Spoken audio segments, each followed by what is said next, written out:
Thank you very much, Wolfgang, and good afternoon to all of you present in the room and on screen. So the Vice President and I welcome you to our press conference. We would like to begin by congratulating Bulgaria on joining the euro area on January the 1st, 2026. We also warmly welcome Dimitar Radev, the Governor of the Bulgarian National Bank. He joined the Governing Council today with voting capacity. Membership of the euro area has almost doubled since 1999 and is testimony to the attractiveness of the single currency and the enduring benefits of European integration.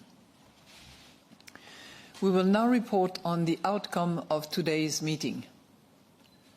The Governing Council today decided to keep the three key ECB interest rates unchanged. Our updated assessment reconfirms that inflation should stabilise at our 2% target in the medium term. The economy remains resilient in a challenging global environment. Low unemployment, solid private sector balance sheets, the gradual rollout of public spending on defence and infrastructure, and the supportive effects of our past interest rate cuts are underpinning growth.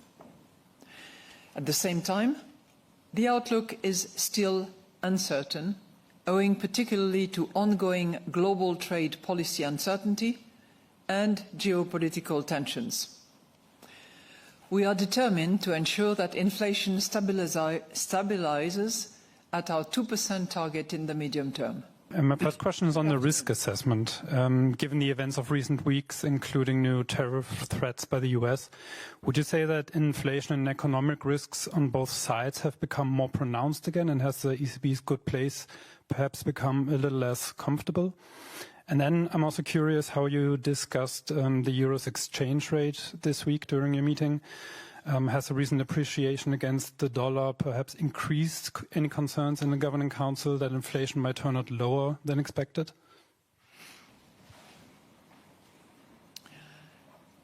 Well, thank you for your two questions. Let me first of all mention to all of you that the Governing Council took a unanimous decision to keep the rates at their current level unchanged. In relation to our risk assessment, you will have seen that we take a one hand, the other hand approach, both in relation to activity and in relation to inflation.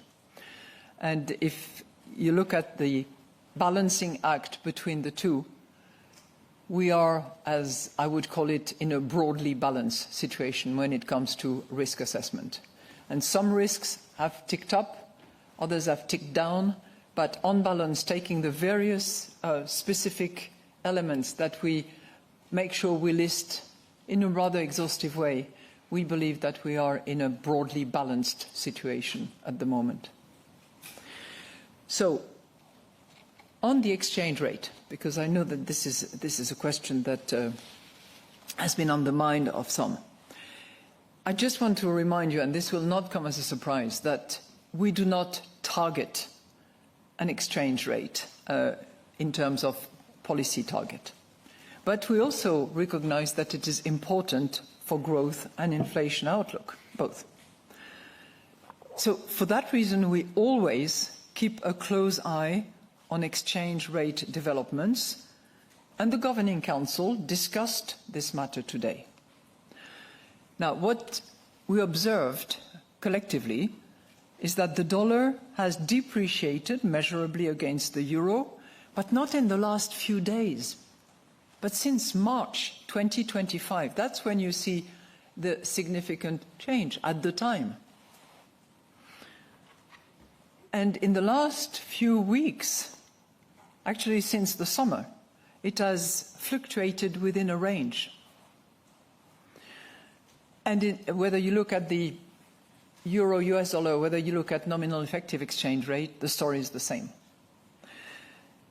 So, as a result of that observation, we concluded that the impact of exchange rate appreciation since last year is incorporated in our baseline.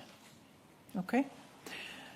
But of course, as I said, we always monitor whether the impact is passing through as expected and how it affects our reaction function. That's the analysis that we conducted. So it's a topic that we touched, that we explored, and our conclusion is as I have just described. I would also observe that the current range within which the euro relative to the dollar is evolving is very much in line with the overall average of that exchange rate between the euro and the dollar for as long as the euro has been around. On your first question, I would like to mention that our monetary policy is in good shape. And it's in good shape because it is agile and it is prepared to do what is necessary in order to reach our medium-term 2% targets in a symmetric way, as we decided in our strategy assessment determination back in July 2025.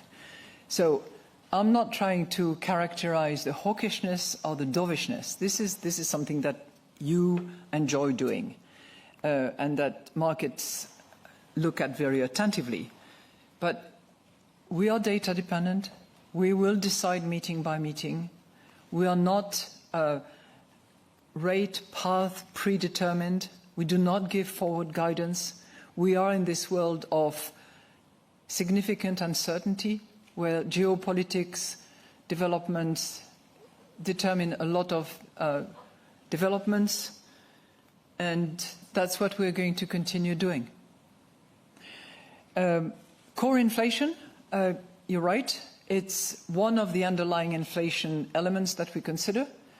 That is one which has gone from 2.4 to 2.2. We're still at 2.2, by the way, and I think that it's following a path that we had anticipated, that we are pleased to see is taking us to targets. I would like to emphasize one element, which you will allow me to pick up because I think it might be interesting. As you probably know, the leaders are meeting in a week's time to examine competitiveness, reforms, and hopefully to accelerate the process. So in our monetary policy statement, as you well know, we always have this paragraph, which has slightly evolved over the course of time, in which we stress the urgent needs to strengthen the euro area and its economy in the present geopolitical context. And you generally look at this paragraph and say, okay, still the same thing. So what we decided to do in anticipation of that meeting on the 12th of February is to actually give our checklist to the leaders. So I will send it to each of the leader of the European Union, to the President of the European Commission, and to the President of the European Council. And this is our checklist of what we regard as very much likely to enhance growth, to improve productivity, and to really unleash the talent of Europe. We're not, shooting above our range, but we believe that whether it's the savings and investment unions, the digital euro and the tokenized wholesale central bank money, the deepening of the EU single market, the fostering of innovation and protection of open strategic autonomy, or simplifying legislation and strengthening core institutional framework, on these 5 accounts we hold views. We cannot deliver it all. We are delivering monetary policy and compliance with our mandate. But we strongly feel that significant reforms have to be either deepened, accelerated, in order to deliver on what is the potential of Europe. So that's something that I thought I would mention. I have a follow-up on the global euro debate, in particular with regard to Eurobonds. So you checked a few items that you think are important, but what about common defense spending as a critical element in this regard? Is it sufficient in terms of a global euro, or should the EU be even bolder when it comes to Eurobonds and making it a permanent feature of a euro safe asset? Thank you. Well, thank you for your question, and it is definitely part of our checklist.